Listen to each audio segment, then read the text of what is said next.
My name is Michele Walter, and my parents are Dale and Lila Keesecker, my husband Mick, and then our families here as well.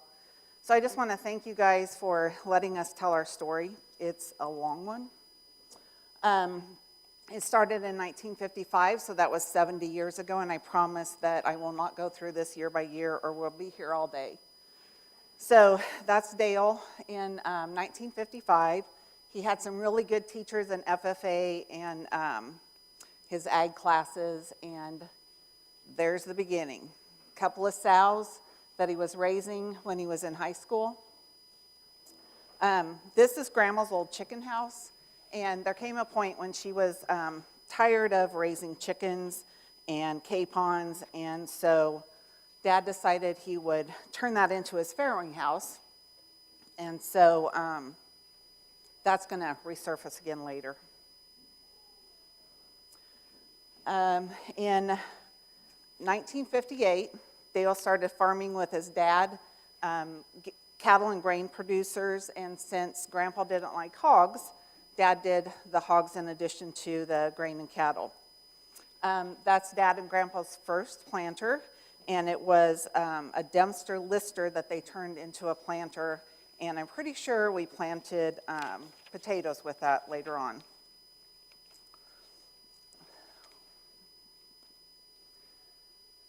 Mom and Dad said that the 60s and 70s were hard. They experienced the typical financial difficulties of young farmers with little equity. Dad and Grandpa were growing their operations, but Dale was also toying with the idea of maybe going to school to be a veterinarian. That all changed. His plans were derailed in 1963 when his 60-year-old father died of a heart attack, and 25-year-old Dale was left with the responsibility of providing for his mother and 17-year-old sister. I'm going to need some water. I forgot to bring it up with me. So, oops, I don't know how to go back.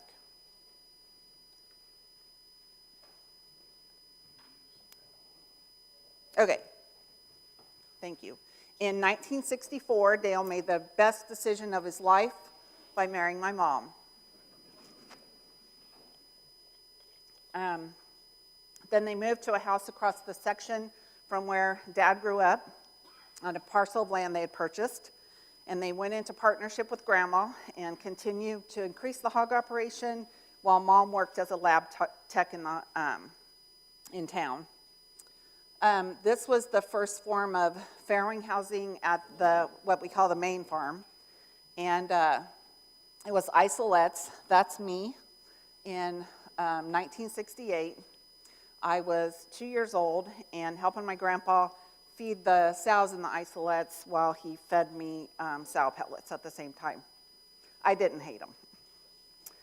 I think my earliest job, aside from eating sow pellets, was wrangling pigs in these isolettes. So the sow could stick her snout through there, and she was loud and barked, but I was smaller, and I could get in there and get those pigs, so I was basically the sacrificial lamb. Now, scarier than the dang sow was those propane-powered heat lamps that were, I don't know if that's not exactly the one, but they were like this big, and they were honeycomb shaped, and they were red hot, and I was terrified of those. Give me the sow all day. So here we are back to the chicken house. They took that chicken house, moved it across the section to the main farm, and turned it into a 14-crate farrowing house. That's one of the first litters through there. I counted like 16 piglets on there, so that was a pretty good litter for back then.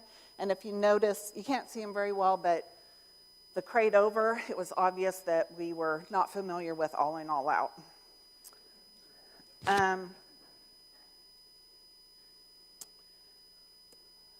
Gestating sows were in dirt lots.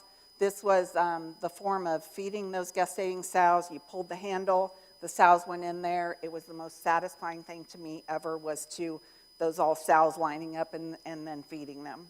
I did a lot of that with Grandpa as well. Outdoor lots for finishing Obviously, in the winter when it's raining, they're miserable. And I have heard stories of in ice storms, grandma and mom either riding market hogs, or fat hogs we called them, down the hill, or maybe they were holding on to them and they slid down the hill. But the story ends that Dad was in the farrowing house where it was warm processing litters. I don't know if that's true. That was the story. So then the next generation came.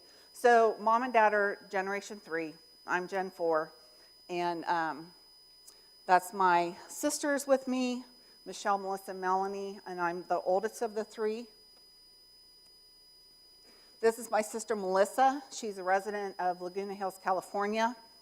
And her family, Brett, which I gotta read what he does, because well, my sister's a dental hygienist when she's not running the girls around to volleyball games and flying across the country for club volleyball. And then Brett is a restructuring and insolvency advisor for Alex Partners. So Olivia is a freshman at Cal Lutheran University on a volleyball scholarship, and Paige is also a volleyball fanatic. Excuse me. This is my sister Melanie with her husband Phil and daughter Ava. Melanie, for 35 years, was a customer escalation specialist at Sprint T-Mobile, but she's switched gears, and now she advises customers on lawn care and sells them plants, and she looks happier than she's ever looked. Evidently, customers that are escalating are not very fun. She also drives the Ava around to different activities, and someday watch for that girl as a shot putter. Philip works for Verizon, and he's a network specialist, network performance specialist. In other words, he makes sure the system doesn't go down so y'all still have your phone. And a fun fact is he enjoys reading technical manuals in his spare time, and I'm not even kidding. While Dale and Lila's family grew, they continued to grow their operation. And in 1969, along with Grandma, they purchased some bottom ground and paid a whopping $321 an acre for it. So basically, what you buy a new vehicle for today, they bought a parcel of ground, at least a quarter. Then we're going to move into the 70s. So this is harvest in 1971. I don't know who's standing there, but I'm assuming Dad. They raised milo, soybeans, and wheat. And they then purchased a couple more quarters of land close to the home place, and they paid $225 an acre for that. And then in 1974, they formed Keesecker Agribusiness. This is harvest in 1979. Mom was very brave and stood in front of the combine, and we are a tall family. And Mom, the Milo behind her is taller than her, so pretty cool thing. We fed only Milo at that point, except there was this time between when we fed Milo and corn, and Dad's an opportunist, and he had the opportunity to, I don't know if we put oats in the field because of, instead of wheat or what, but he ran those oats through the feed mill because we had our own feed mill. This was in the 90s. And if you run oats through a roller mill, it crimps. And then it's horrible, right, Rick? To run through feeders with this crimp. So I told him if he ever did that again, I would lay down in the driveway and make sure the oats never came on the farm again. There's another picture of harvest. Now, I bet none of you that know Dale knew that he wanted to be a cowboy.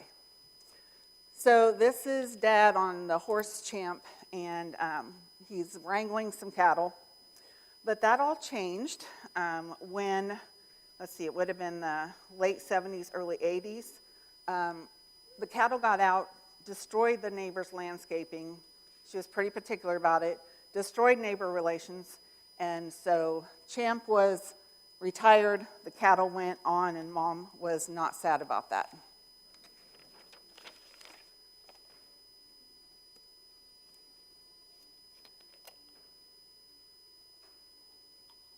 Then the 80s hit ag. And in Dad's words, it was terrible. Commodity prices went down, land prices went up, interest rates went from 3 to 4% to 18 to 20%. There wasn't a lot of equity, but there was a lot of debt. Many of the farmers of their generation didn't survive that. There was a lot of suicides. And through that all, Mom and Dad continued to grow their grain and pork producing endeavors. They were not easy years, and the local bank and the land bank, which if you mention land bank to my parents for a lot of years, they would just bristle. But they suggested my parents exit ag. But they were fortunate to have developed a relationship with the Kansas Farm Management Services at the university, and the agent they worked with.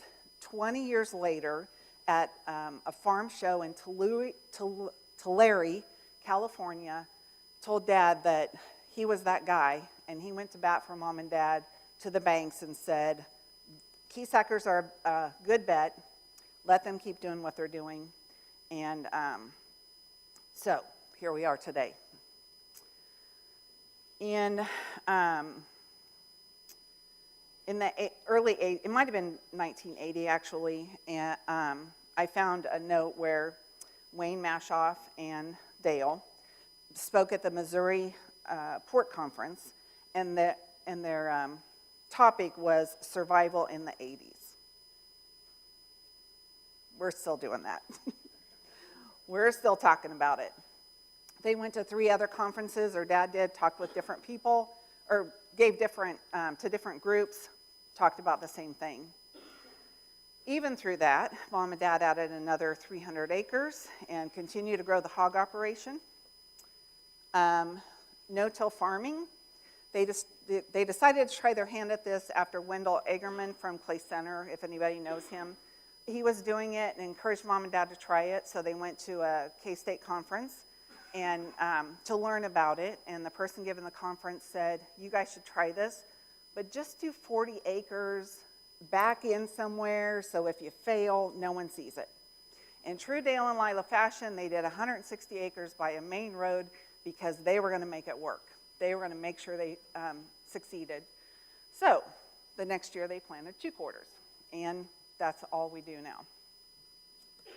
This is my sister. She's going to kill me when she sees this, but this was 1981, 1982. And she had won the reserve grand champion in the heavyweight class at the Washington County Market Hog Show with her 235-pound pig. Now we can add 100 pounds to that, and back then we called them fat hogs. But they did have more fat, so we'll let it go. In 1985, 86, as Mike talked about, we started working with K-State and with different trials, and worked with them for years and years and years. Well, like 35. Let's see. Sometime in the 80s, the first version of our feed mill was installed, and that's kind of when K-State came and started doing trials with us. The great thing about that is when you're conducting experiments on your farm and the data is looking really good, you get it first. That person gets it first before all of you. And that was the best part of it. So this is my husband, Mick, best decision I ever made. And I graduated from K-State in 1987 with a degree in elementary ed, much to my dad's disappointment. And so in the spring of '88, I started working at the farm just while I was substitute teaching, and 35 plus years later, here I still am. Turns out I liked it. My mom taught me a lot about accounting, and some of my first responsibilities were to call the packers Like when we wanted to sell a load of pigs, I'd call the packers, ask them what their prices was, pick one out that had the highest price, send them to market, and now they tell you when you can bring them and how much you're going to get. You don't have a lot of choice.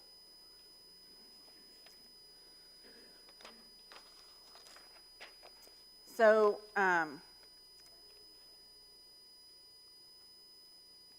Mick and I got married in 1986. Mick owned a concrete construction company with his brothers and built bridges all over the state of Kansas. He was home on weekends, but away building bridges during the week. This is Michael, our oldest, with his family, wife Megan, and their daughters, Janie, Josie, and Oakley. Michael went to Motorcycles Mechanics Institute in Phoenix, Arizona, which is hard for this mom to see him go that far, but it is what it is. But he came back to the farm and joined KAB in 2008. This is, they also own Posh Beauty Boutique. Megan went to school to Bellis Academy in Manhattan to be a cosmetologist, and then they opened the boutique, and that is Papa Dale getting a manicure from a little Josie in the salon. They also have, they raise meat goats with National Goat Ranch is what they're called, and those are the girls, my niece Ava. They are the first generation goat farmers in our family, and it's been fun to watch them learn about goats.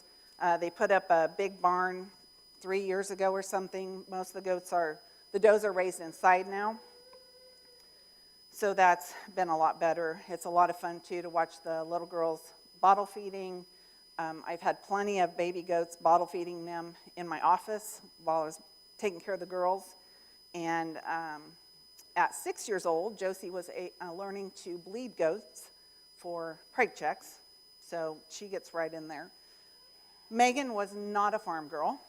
We all figured if her and Michael stayed together, they would live in Kansas City. And I didn't know what Michael was going to do, but that's where we thought they'd be, and here she is. The first day I watched her help kid a goat, I was amazed. And now she doesn't faint at the sight of blood or anything like that. Michael and Megan also farm some rented ground, and they own some ground. Whoop. This is our middle son, Mitchell.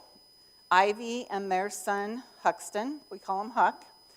He resides in Kansas City, or they do. He's a plumbing designer for Dialectic Engineering. About probably 90% of his projects are with Amazon, designing the plumbing for the 4.1 million square feet Amazon warehouses. So that keeps him pretty busy with that. He also has a business he calls DRD, or Dirt Road Designs. And his passion really is designing and building useful structures, or I'm not sure what word I need to use, functional metal structures. That's a smoker he built and a fireplace, and that smoker, you can't tell in that picture, but it's gigantic. It's kind of tricked out too.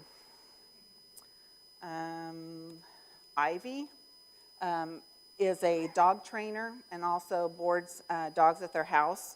I've watched her in action. It's a lot of fun to watch her take a dog that misbehaves and turn them into a dog that will do what you say they need to do. So, if you're in Kansas City and you need that kind of service, I can hook you up. And this is Huck. And he decided to celebrate his 9-month birthday by learning to walk. All I can say is karma. This is Martin, our youngest. He joined Keesecker Ag in 2018 after he graduated from John Deere Tech School at SCC Milford. He actually went to work for a dealership and then decided to buy out his contract and then came back to work for us.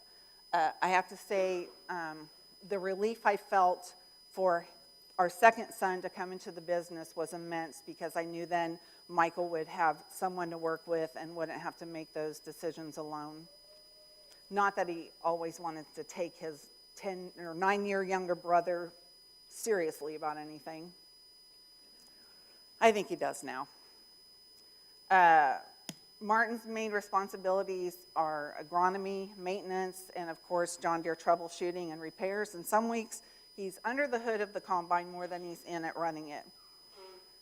Andrea is also a 4th-generation farmer and a graduate of Emporia State University with an elementary ed degree.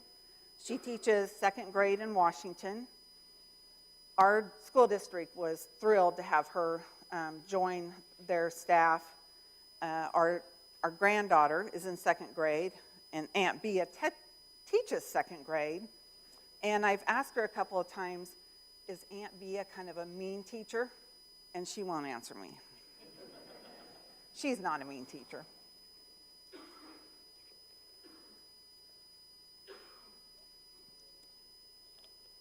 Martin and Andrea also have a cow-calf operation.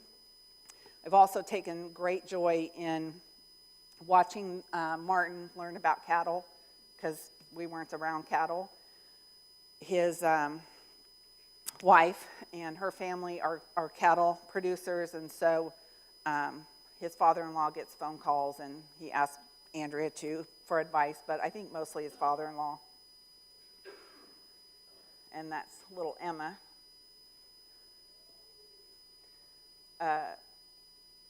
They spend a lot of time, or as much as they can, in the combine or tractor with their daddy or daddies, because they don't get to see them very much during harvest or planting season, but that's the nature of our business, right? So my daughters-in-law take them to the field, and they get a ride with their dad. What you don't see is in that picture of Emma turning back to smile at her daddy, is that the combine was running and she was riding on the steering wheel. She thought it was a lot of fun.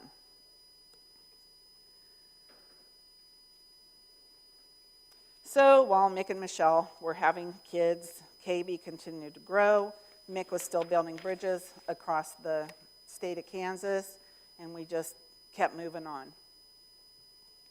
Then in 1990, a recent graduate of Oklahoma State University came to work for KB. This year we celebrated 35 years with Rick, and he started in farrowing. He's worked every phase of production. He's been our swine manager for a long time. I don't know exactly how many years. He's been like family even longer. We've been blessed to have a long and good relationship with him, and we're grateful for everything he's done for Keesecker Ag. Oh, I'll go back. That was his wife, Angie, and daughter, Lily. We'll come back to Angie.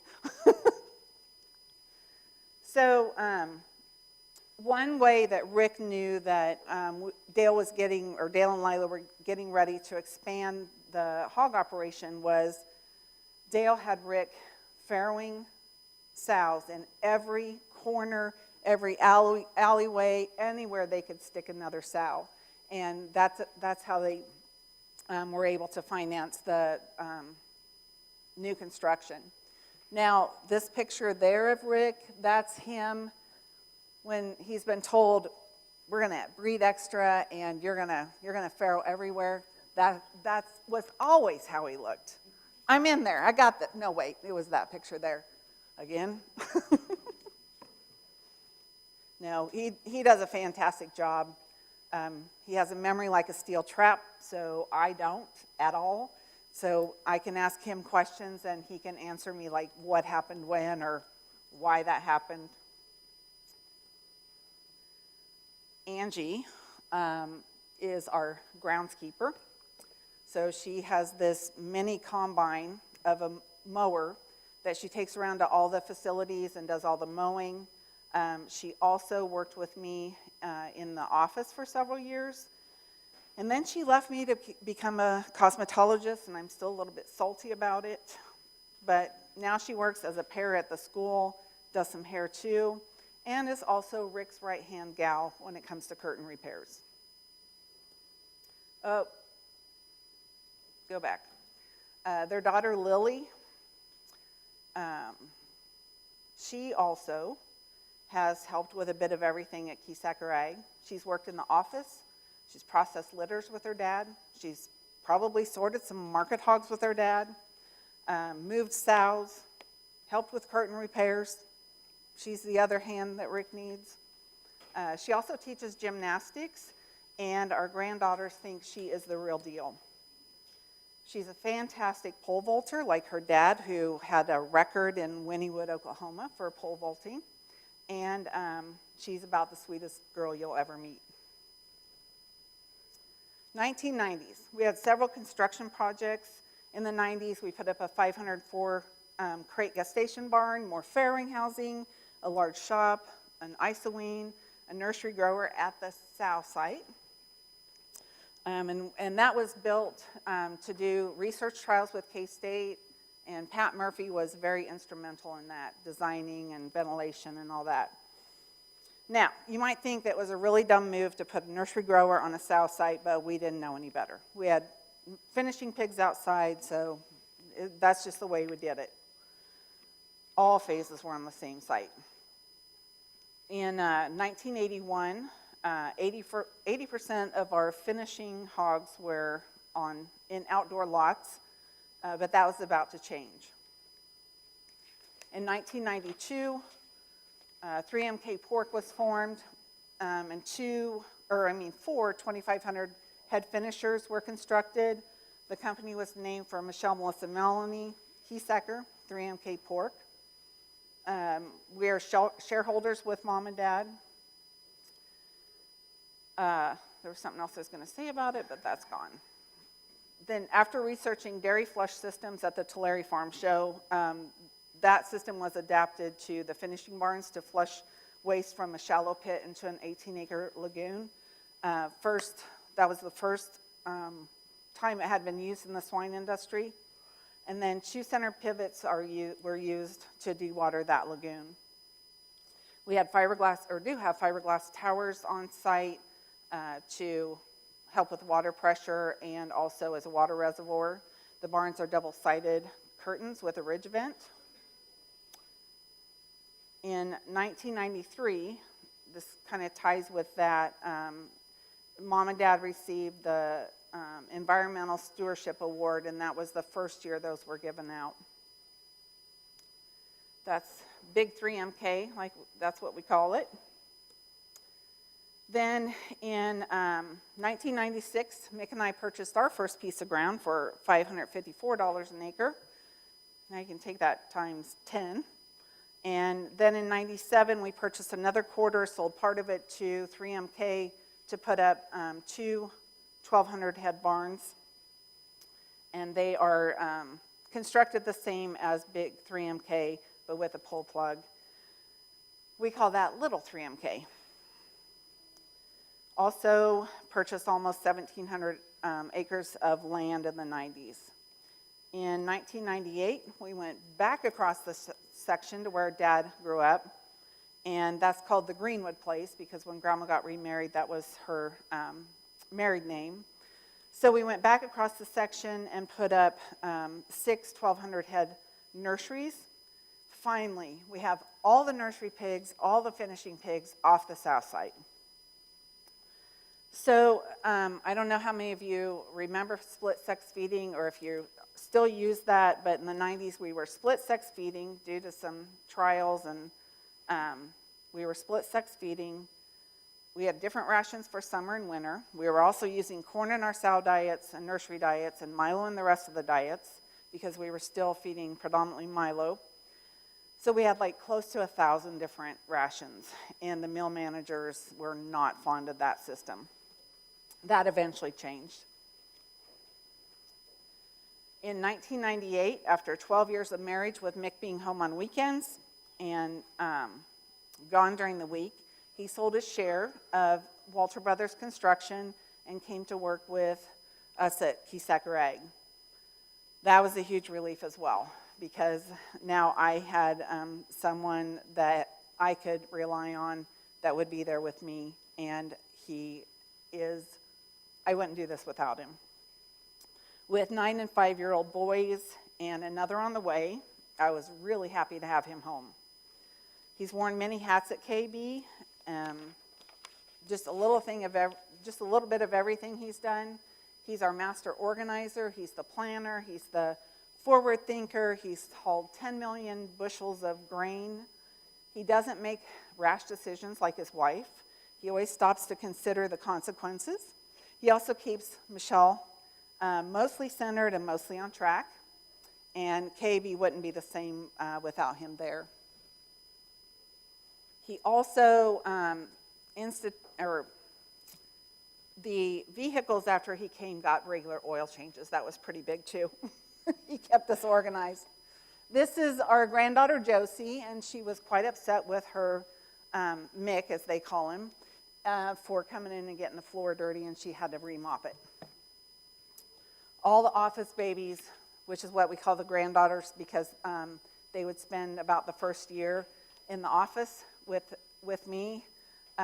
All of the office babies loved for Mick to come in and play with them or read a book or just get on the floor and play. And that's what a family business is all about, is being able to do those things as a family. Ooh, we're behind. In the 2000s, okay, so I looked this up. This is all the different things they called the 2000s. Whatever you want to call it, it was horrible. You guys are that's no surprise to you guys. So we were not immune to those issues. We lost $2.5 million in equity in a year. That was a lot for us. Our loan officer, Scott Volkeman, which I think I saw him come in somewhere, he came, and our accountant, Barry Childs, and our financial advisor, Renee Neese, they were just invaluable through this process. There came a point when we all got together to discuss the future of Keesecker Ag, because Scott was really worried about Mom and Dad losing their equity and getting in a position that he didn't want to see them in, where they'd worked all their life to build up this company, and now it looks like it's falling apart. At least it felt like that. So Scott said, why don't you exit the pork business and just raise row crops and wheat? Mick and I lost a son in 1992, and I hadn't felt that level of despair until that day. It was horrible. I cried. But Mom and Dad said, we're going to keep going. We're going to forge ahead. And here we are today. In the end, equity was regained and then some. So it was a really good decision. And I think sometimes as ag producers, we just have really dumb luck and just make the right decision. The decision could have went the other way. We'd have been fine, but maybe not in this business. So constructions in the 2000 included an equipment shed for combines, because they now cost more than a house, 3 additional 1,200 head nurseries, and a couple of feed mill upgrades. One was due to a drying bin fire, because we were drying sunflowers, and evidently there's a little fluffy part on the sunflower that will ignite, and then it will cause an explosion in the grain bin that will wake up people that live there at night. The feed mill was down for a little while after that. We added another 1,600 acres of ground, and we also had the good fortune of being able to invest in Triumph Foods through Allied Producers Cooperative. That guaranteed us shackle space, and as we come through some of those other crises, that was really important. It also became extremely important when COVID rolled around, to be able to have those shackle spaces when you couldn't get your pigs to market, and we heard horror stories of people euthanizing whole barns of pigs. Sometimes Dad said, in the beginning, we just keep sending money to them to build this Triumph, and Mom and I would say, no, stick with it, and that was a great decision.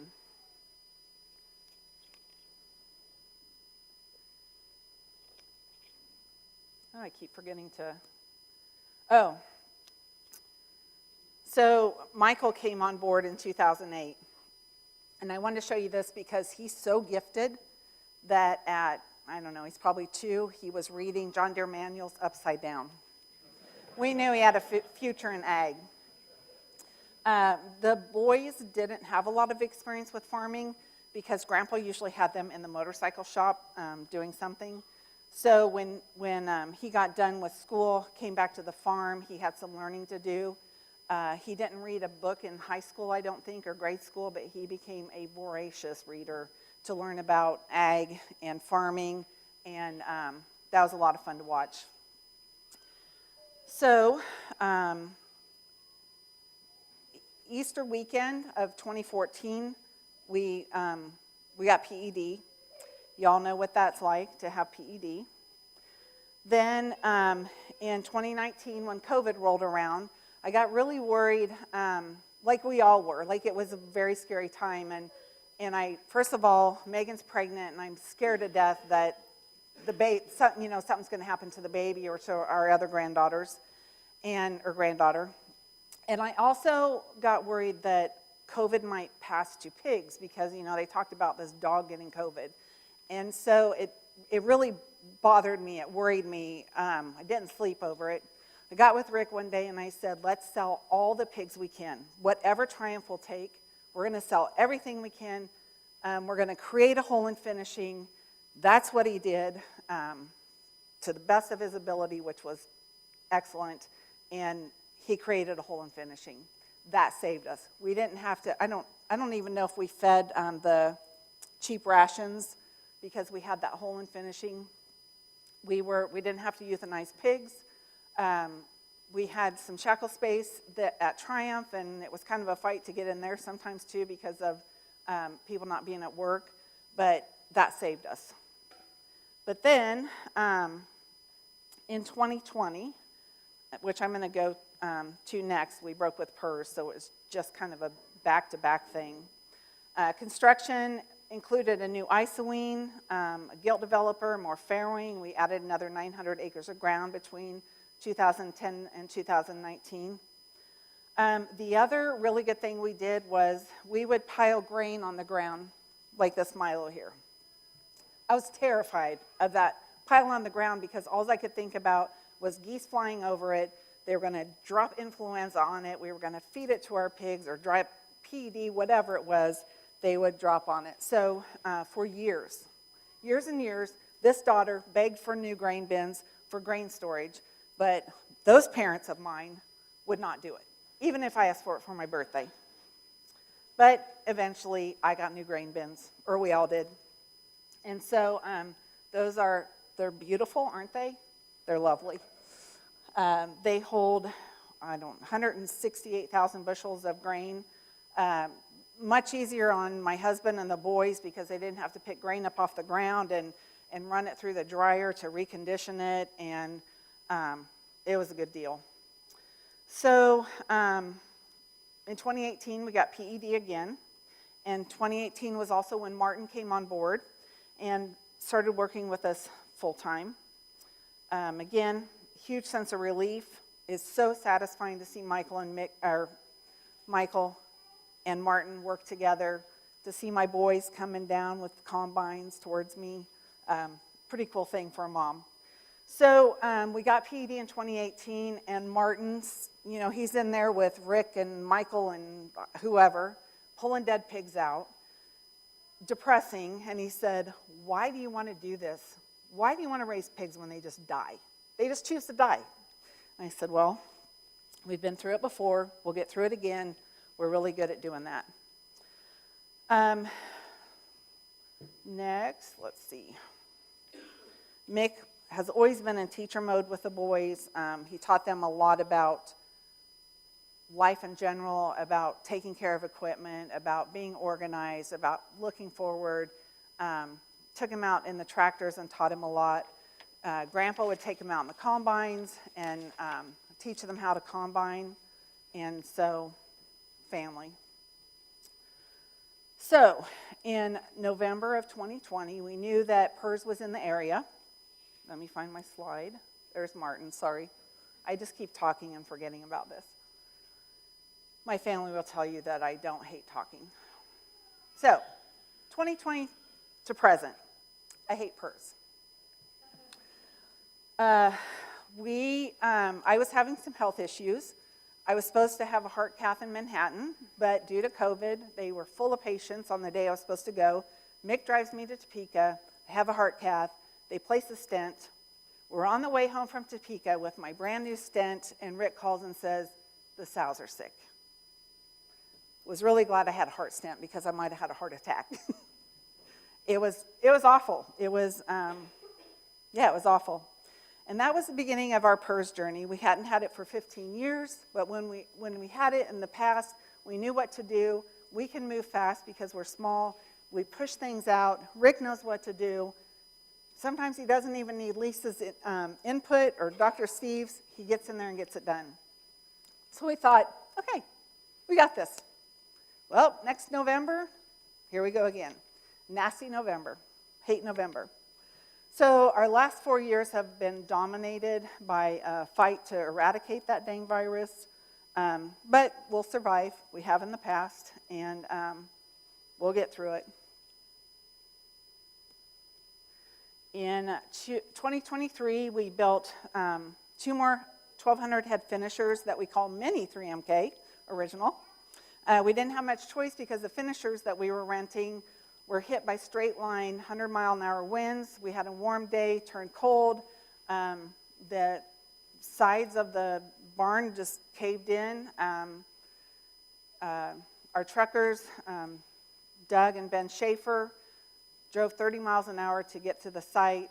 I called Triumph. They said they'd take the pigs, and so how many people were out there loading pigs up in the middle of the night when it's 100-mile-an-hour winds and it's cold as can be. We've added more farm ground, and today with all the entities, we farm 6,600 acres. We no more Milo, and every time Dad says, maybe we should plant some Milo because it's drought hardy, and then Mom will say, you're not the one working with it, Dale. They are. They have the say. And when they have the say, they say no.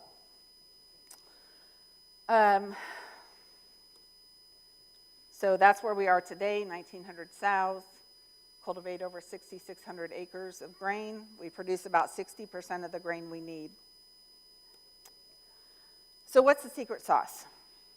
How did we stay in business? Well, one of them was consultants. And over the years, when I get nervous and tell Mom and Dad, I don't know how to do that, I can't do this, I don't have that kind of knowledge, I don't like doing it, they'd say, that's what consultants are for.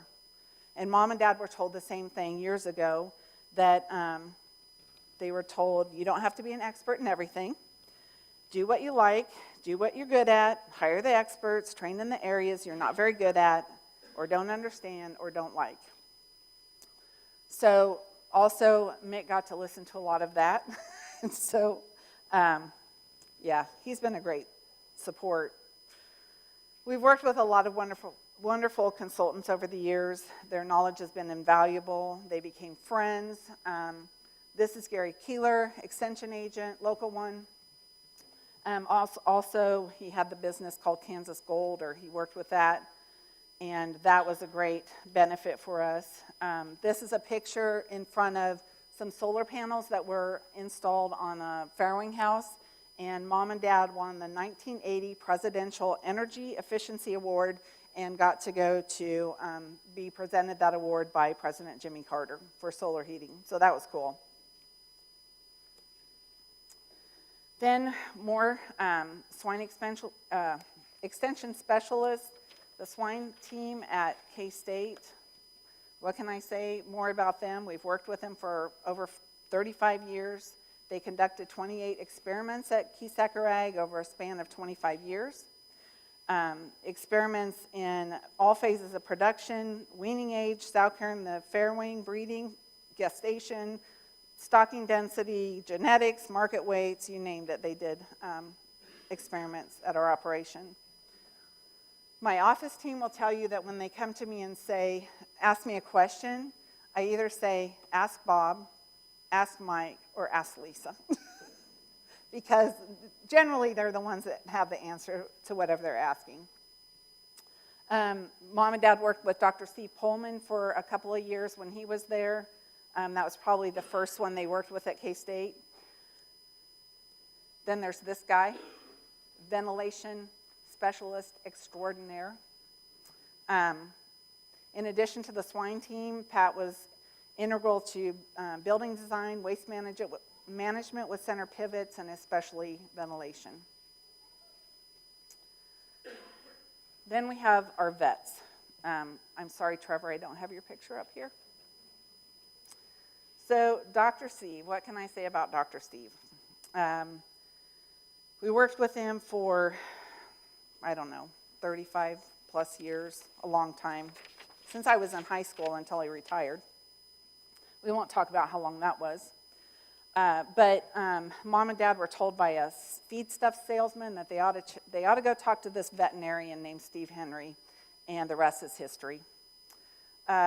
Early on, Steve was going to fly to Oklahoma to present at a conference, and he wanted a co-pilot. And so he found out that Dale had a pilot's license, so he said, hey, can you help me co-pilot me down, we'll go to Oklahoma. And Dad jumped at the chance like, yeah, I'll help you. And so nothing builds trust like a dust storm when you're in the air over Oklahoma. Am I right, Steve?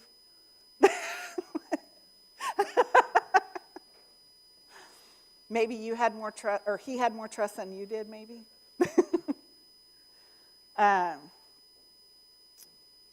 Dr. Lisa, well, let me say this about Steve, too. He was not only our veterinarian, but became a friend, a very good friend. Over 10 years ago, he gave me some advice. I wrote it down. I'll try not to cry. I wrote it down on a little piece of paper, stuck it in my wallet, and I still have it today. He's a very valuable friend.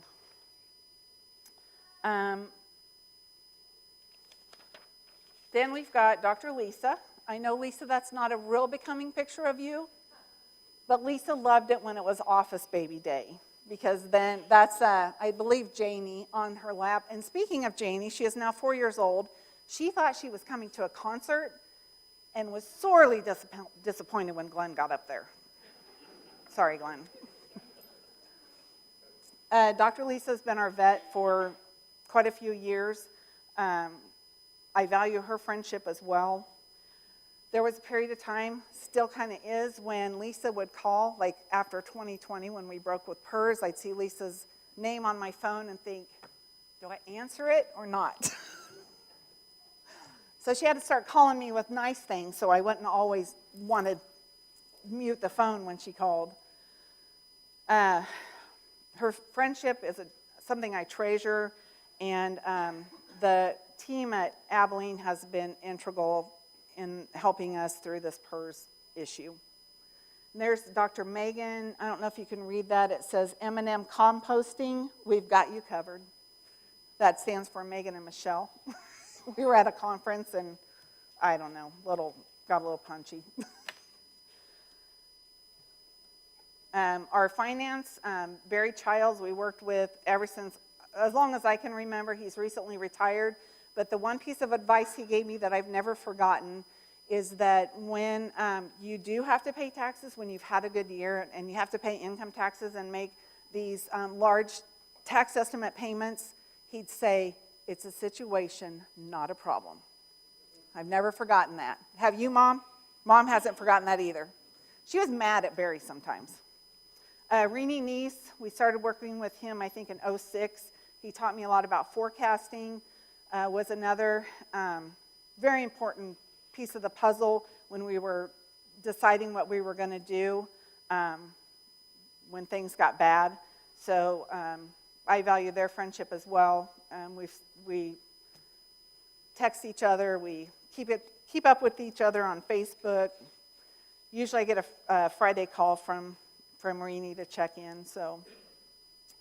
Also, Don Levis, I don't know how many people remember him, but he would come and do consulting on breeding. And the one thing, as much as things change, they always stay the same, because the sow in heat doesn't look any different now than she did 30 years ago when he worked with us. Not that I know of. Does anybody know if maybe you have different sows? So really the cornerstone of our business are the employees. I would hold ours up against any of yours. I don't know how many of you have 0.5% death loss in nursery, but we do, when the pigs aren't real sick. Funny story, the manager would call and he'd say, Michele, I got sick pigs. There's a bunch of them that are sick. And I'd say, okay, how many are sick? 1. Okay, let me call Dr. Lisa and see what her advice is. Did you check with Rick? Because I don't think it's a problem. These are pictures from our common swine industry audit scores. We've actually, we've had 8 audits in the last 9 years, and our teams have averaged a score of 98.7. We've had 2 perfect 100 scores, and 4 more were over 99%. So even though you say the goal is not 100, it's our goal, right?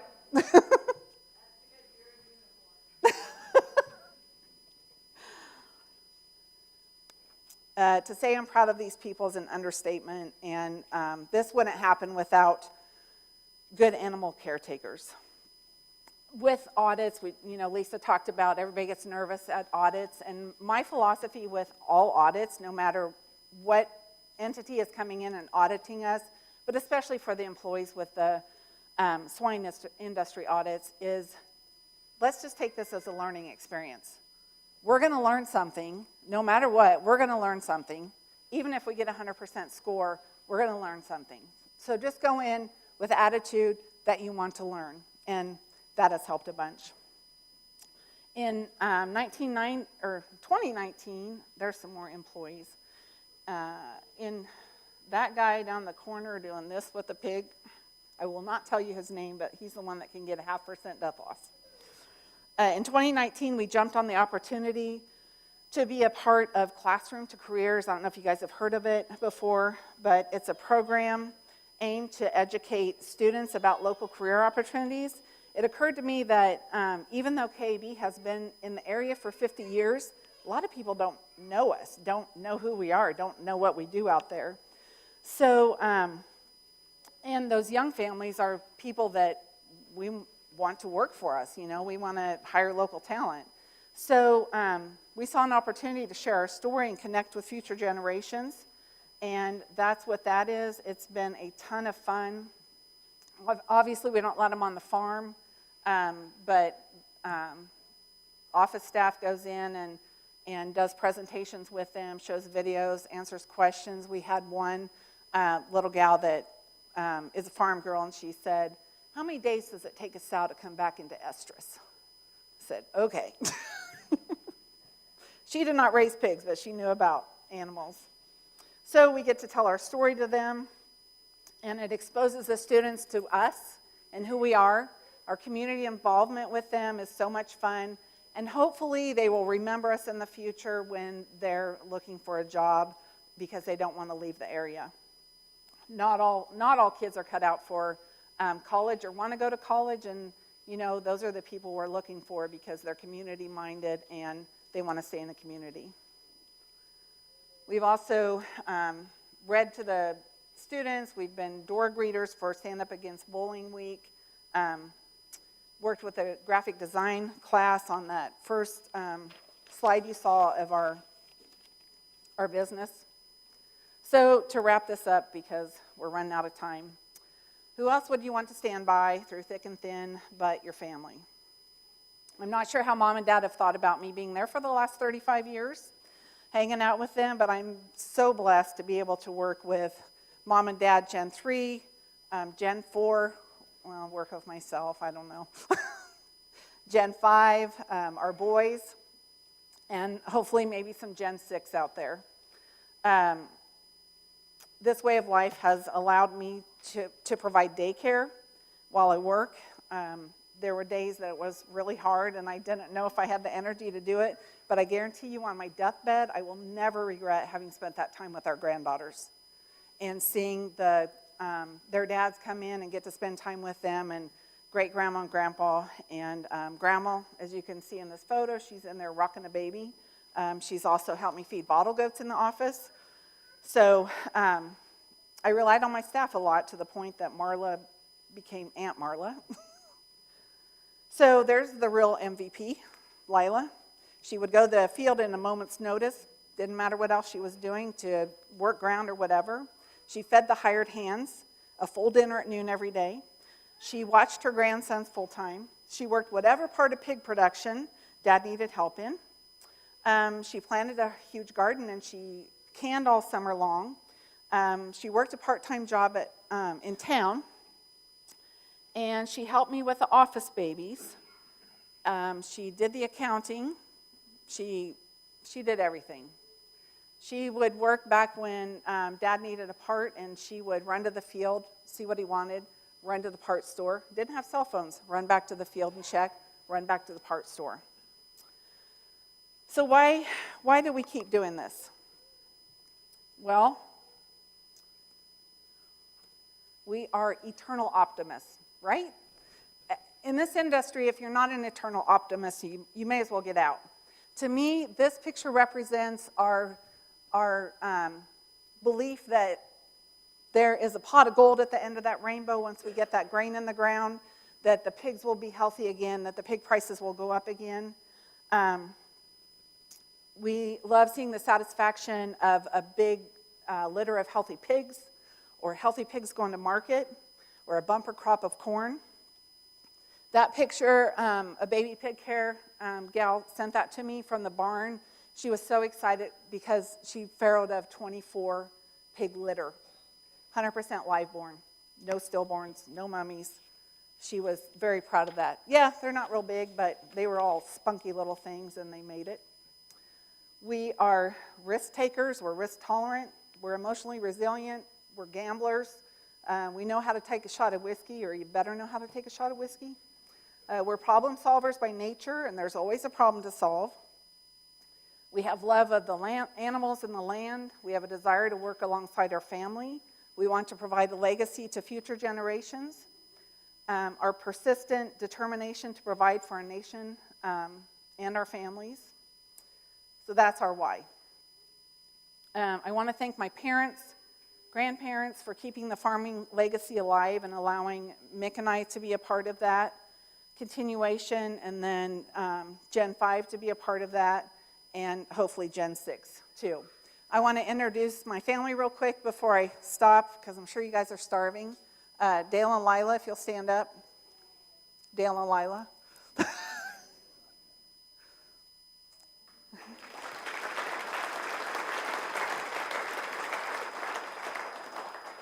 My husband, Mick, and he's holding Oakley.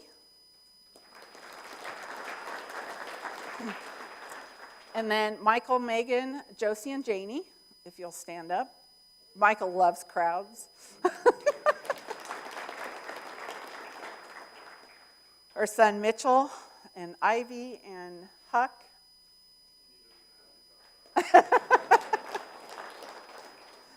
And our youngest, my baby, Martin, his wife, Andrea, and Emma.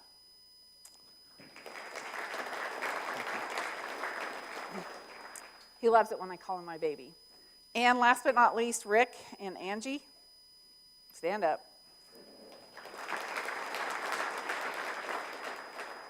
Thank you for letting me tell that 70-year story, and I hope I didn't completely bore you.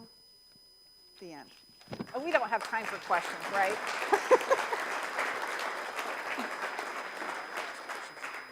I don't care. Well, let's. This is always a highlight for us when we can. We're so proud of all you Kansas swine producers that we can help serve, and Michele and her family are just another testament to the many producers that have shared their story before, and many of you also in the room. So again, Michele and her family will be here the rest of the day as well. Visit with them over lunch or this afternoon, and once again, thank you very much for sharing your story. Yeah, thank you.